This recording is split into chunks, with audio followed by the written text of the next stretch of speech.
A few years back, I was lucky enough to travel out to Norfolk Island to cover a story on sustainable gardens for Gardening Australia magazine.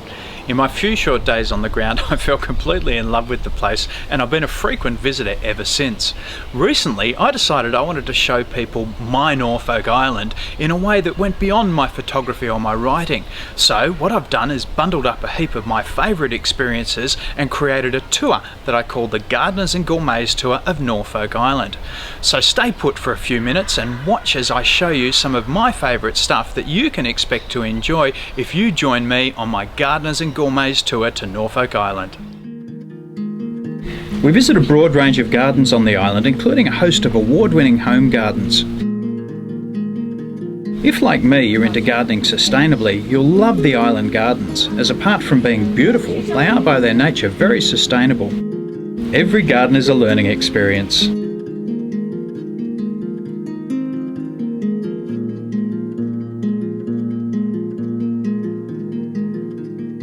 The Norfolk Island Botanic Gardens are just outside of town, and the only plants growing there are Norfolk Island natives, many of which, such as the Phillip Island hibiscus, are extremely rare and endangered.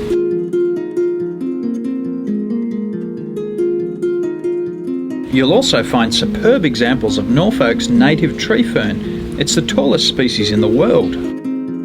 We often visit a small market garden or two, and because on Norfolk you talk more about food metres than food miles, the produce you see today could well be on your plate tonight. One of Norfolk Island's great delights is its food, fresh, local and exciting, and one of the most indulgent gourmet experiences is high tea on the cliff top at Forrester's Court. Just breathtaking and a truly unique experience. On the edge of town is one of the island's finest and most well-known restaurants, Hilly, and they provide us with one of the many highlights of the tour, the half-day Mastering Taste Chef School. Hilly, like many fine eateries on the Isle, grows much of its own food in its own sustainable and largely organic gardens. We tour their gardens with Pete, the head gardener, and then it's into the kitchen for a masterclass with Hilly's head chef, Ray. Everyone is encouraged to get into the act as Ray shares his wisdom and tricks of the trade.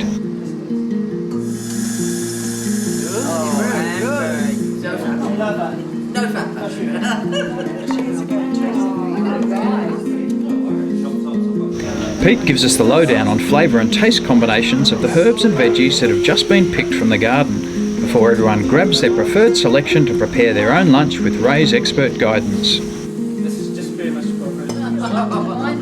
And then of course it's time to plate up and enjoy. Norfolk Island is known to many for its history, and much of that centres around Kingston and Arthur's Vale. Kingston, by the way, is technically Norfolk Island's capital.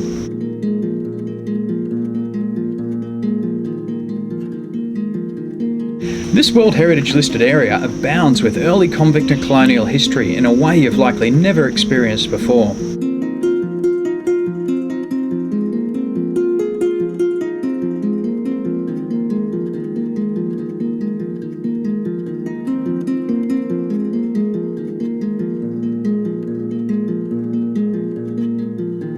Now, if you're not that into history, don't write it off, as you'll find this historic area is also sublimely beautiful.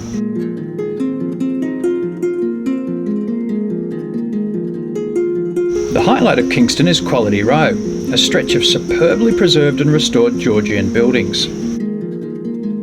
And the jewel in the crown is number 10 Quality Row. If this still isn't doing it for you, you can always drop into number 3 Quality Row. It's reputed to be the most haunted house in Australia. Well, there's always the fascinating graveyard just down the road. And a little known fact about Norfolk Island is that it was settled by the First Fleet in 1788, and it has what is quite likely the highest concentration of First Fleet remnants to be found anywhere in Australia.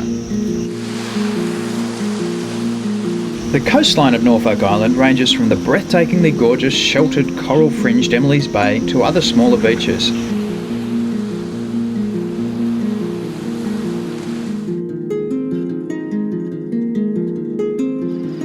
While many areas display a truly stunning rugged beauty.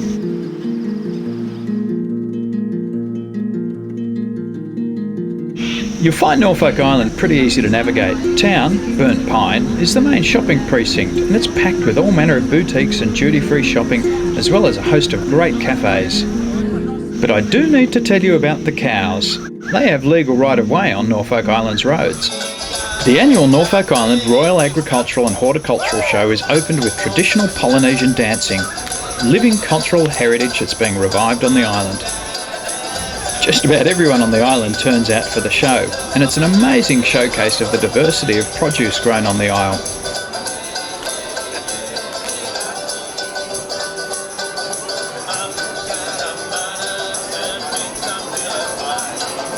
It also provides a window on the incredible range of talents and cultural influences to be found on Norfolk. Even the kids get into the act. It's great fun. Reminds me of the innocence of the Royal Easter Show in Sydney back when I was a kid. And there you have it. Just a little taste of my Gardeners and Gourmets tour of Norfolk Island. What are you waiting for?